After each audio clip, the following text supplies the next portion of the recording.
Hello, Year 8. This week we're going to focus on this short story called The Giant's Necklace. I'll describe it as a adventure and a mystery story at the moment. It's definitely a story with a twist. So this week we're focusing on the first half.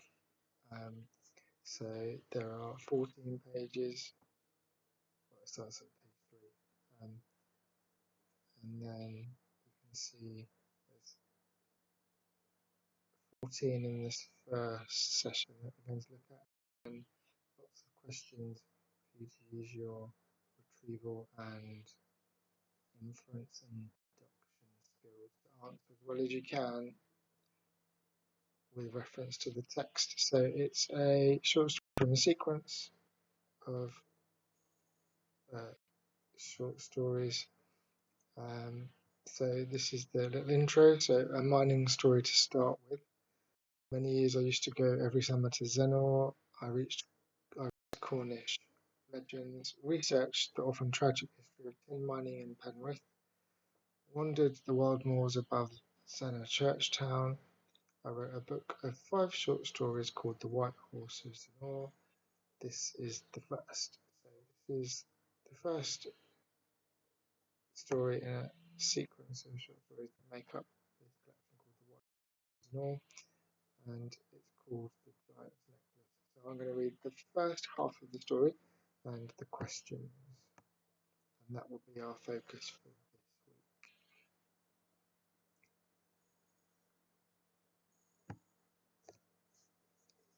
The necklace stretched from one end of the kitchen table, to the other, around the shawl at the far end and back again, stopping only a few inches short of the toaster.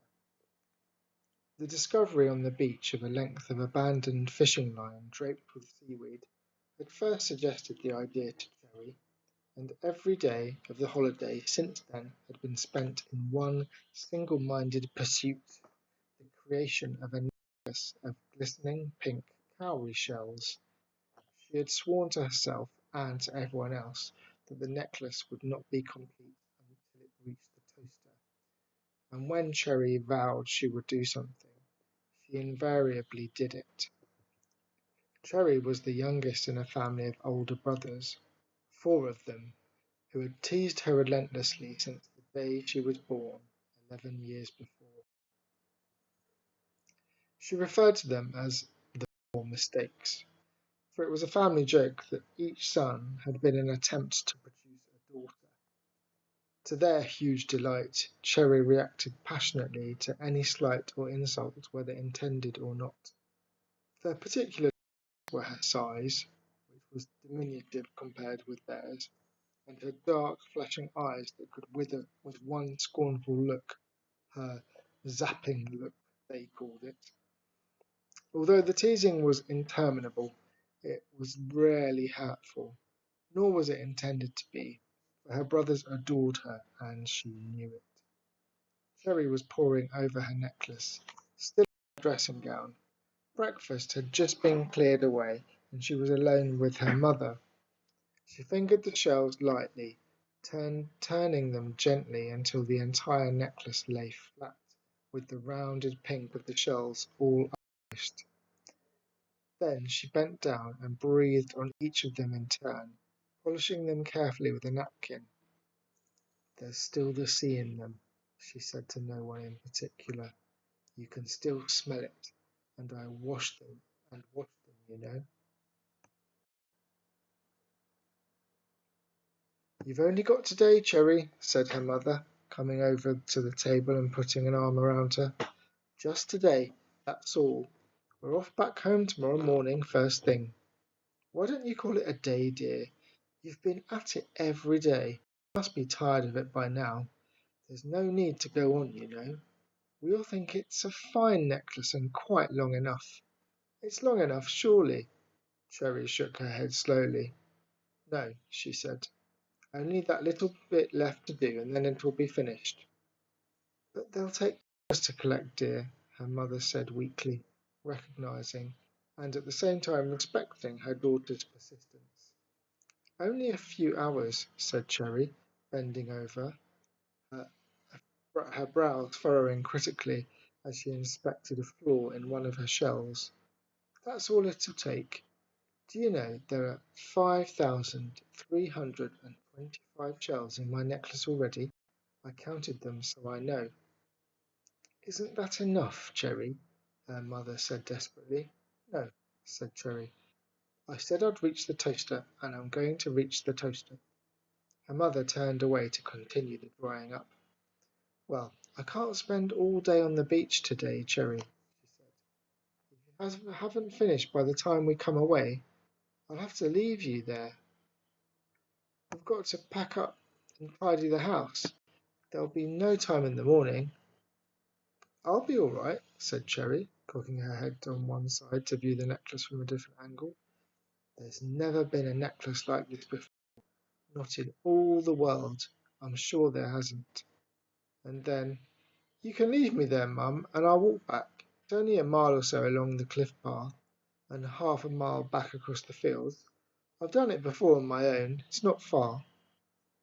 There was a thundering on the stairs and a sudden rude invasion of the kitchen. Cherry was surrounded by her four brothers, who leant over the table in mock appreciation of her necklace. "Ooh, pretty! Do they come in other colours? I mean, pink's not my colour." "Who's it for? An elephant?" "It's for a giant," said Cherry. "It's a giant's necklace, and it's still not big enough." It was the perfect answer, an answer she knew would send her brothers into fits of laughter. She loved to make them laugh at her, and who could do it at the drop of a hat? Of course, she no more believed in giants than they did, but if it tickled them pink to believe she did, then why not pretend? She turned on them, fist flailing, and chased them back up the stairs, her eyes burning with simulated fury. "Just 'cause you don't believe in anything except motorbikes and football and all that rubbish. Just 'cause you're great big fat ignorant pigs." She hurled insults up the stairs, and the worse the insult the more they loved it. Boat Cove, just below Zennor Head, was the beach they had found and occupied. Every year for as long as Harry could remember they had rented the same granite cottage, set back in the fields below the Eagle's Nest, and every year they came to the same beach because no one else did. In 2 weeks not another soul had ventured down the winding track through the bracken from the coastal path. It was a long climb down and a very much longer one up. The beach itself was almost hidden from the path that ran along the cliff top 100 feet above. It was private and perfect and theirs. The boys swam in amongst rocks, diving and snorkelling for hours on end. Her mother and father would sit side by side on stripy deck chairs.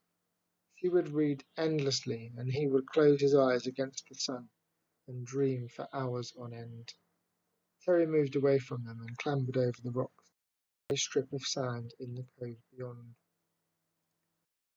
The rocks beyond the rocks, and here it was that she mined for the cowrie shells. In the gritty sand under the cliff face she found a particularly rich deposit. She was looking for pink cowrie shells of a uniform length, colour, and shape. That was what took the time. Occasionally the boys would swim around the rocks and into her little beach, emerging from the sea all goggled and flippered to mock her, but as she paid them little attention, they soon tired and went away again. She knew time was running short. This was her very last chance to find enough shells to complete the giant's necklace, and it had to be done. The sea was calmer that day than she had ever seen it. The heat beat down from a windless, cloudless sky.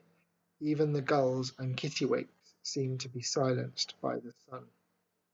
Cherry searched on, stopping only for a picnic lunch of pasties and tomatoes with the family before returning at once her shells. In the end, the heat proved too much for her mother and father, who left the beach earlier than usual in mid-afternoon to begin to tidy up the cottage. The boys soon followed because they had tired of finding miniature crabs and seaweed instead of the sunken wrecks and treasure they had been seeking.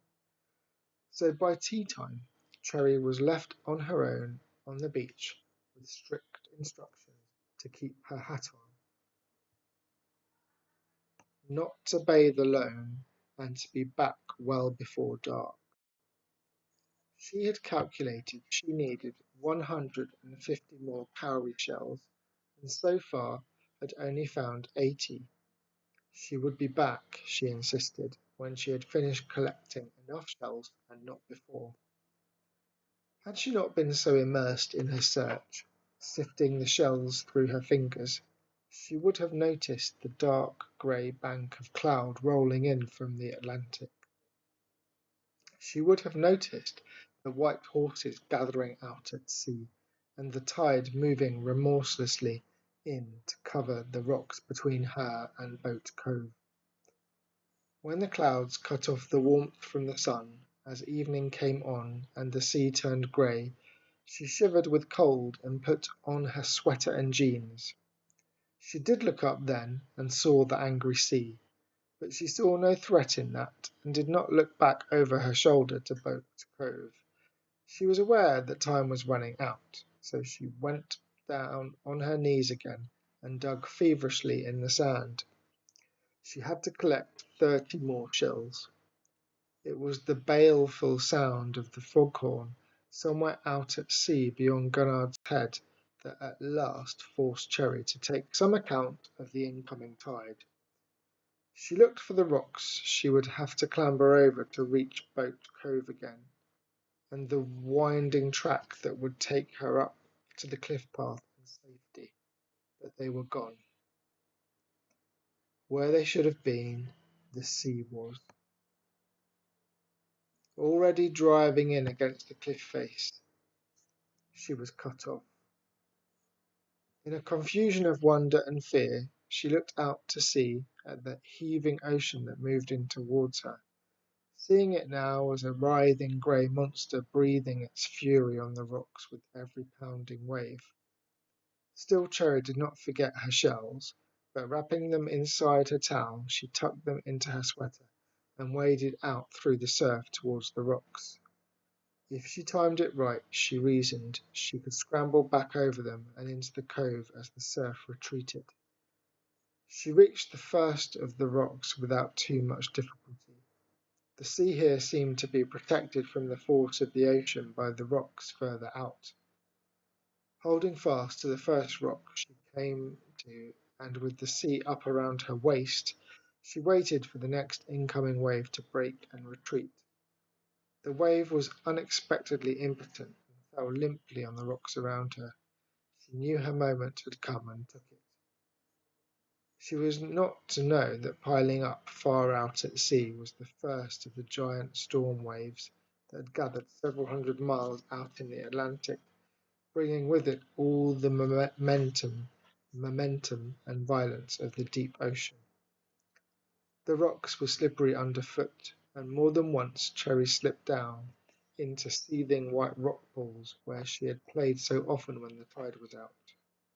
But she struggled on until, finally, she had climbed high enough to be able to see the thin strip of sand that was all that was left of Boat Cove. It was only a few yards away, so close. Until now she had been crying involuntarily, but now, as she recognized the little path up through the bracken, her heart was lifted with hope and anticipation. She knew that the worst was over, that if the sea would only hold back she would reach the sanctuary of the cove. She turned and looked behind her to see how far away the next wave was, just to reassure herself that she had enough time. But the great surge of green water was on her before she could register either disappointment or fear. She was hurled back against the rock below her and covered at once by the sea.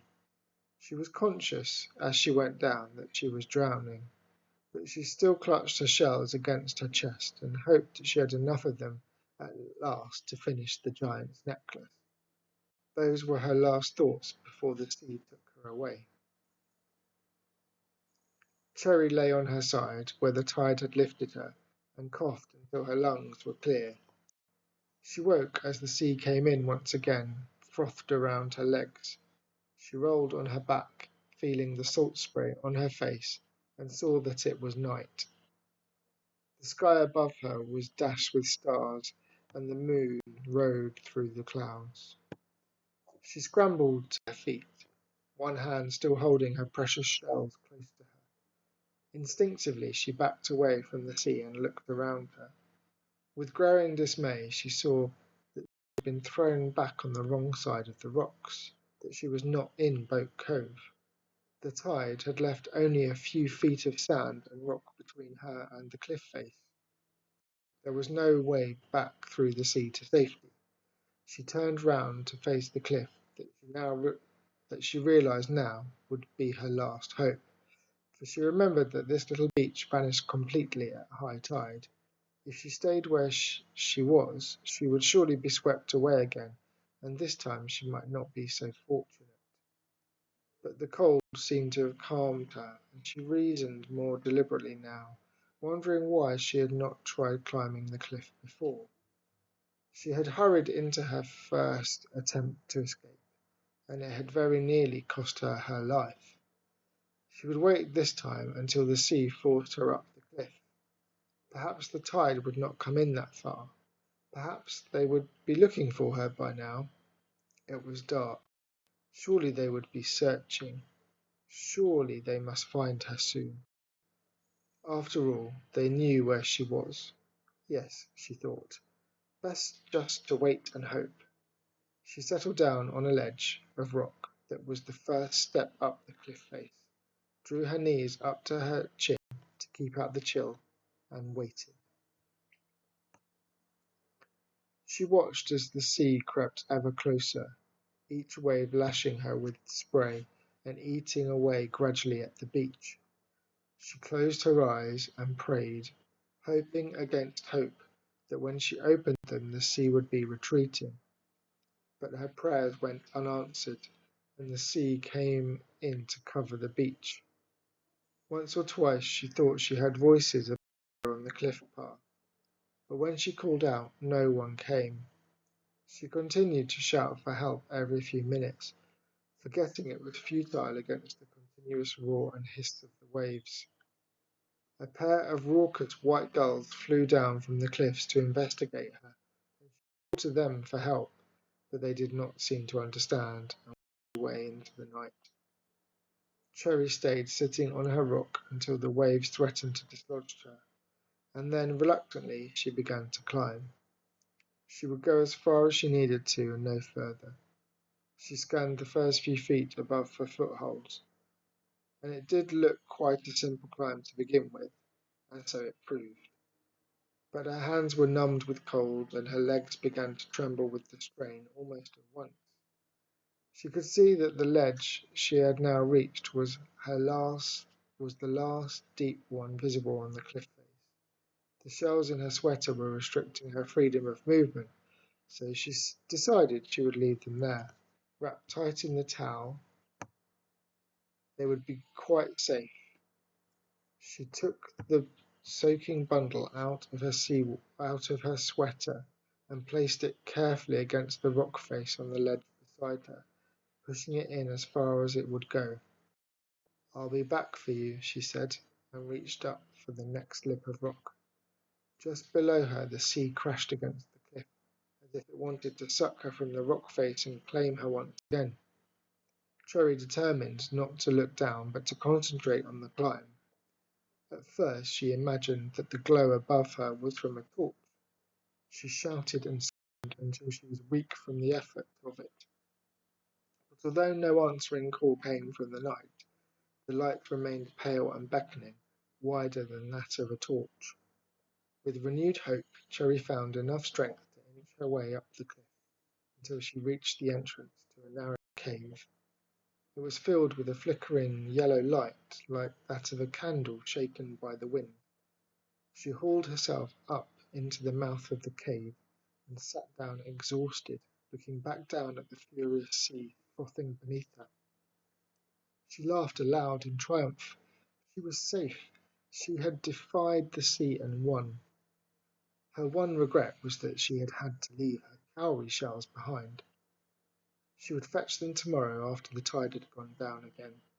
For the first time now she began to think of her family and how worried they would be. But, and that's the end of what I'm going to read today. So I'll read questions. You can see that after each page it's the number, so it starts with page 3, then page 4, all the way down to 14, and it tells you what page the questions are associated with. So, first question on page 3. What gave Cherry the idea of creating a giant's necklace? And the quote, one single-minded pursuit. What does this tell the reader about Cherry's character, her personality? And so, page 4 questions. Cherry reacted passionately when her brothers teased her. What does this mean? How often did Cherry get teased? How does the reader know Cherry was proud of her necklace? So they're the questions for page 4. Page 5, question 6.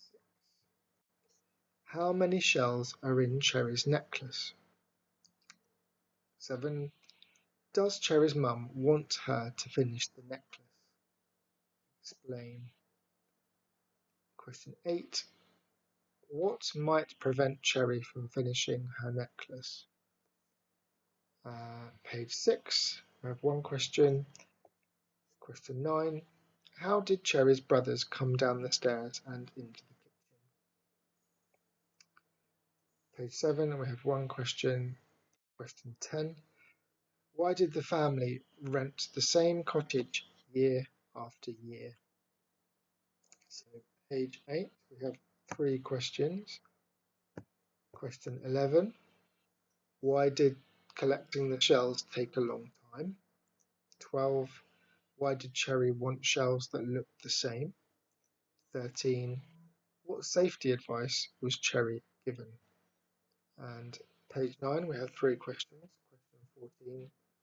Did Cherry take all the safety advice seriously? Explain. 15. What is the white horse gathering at sea?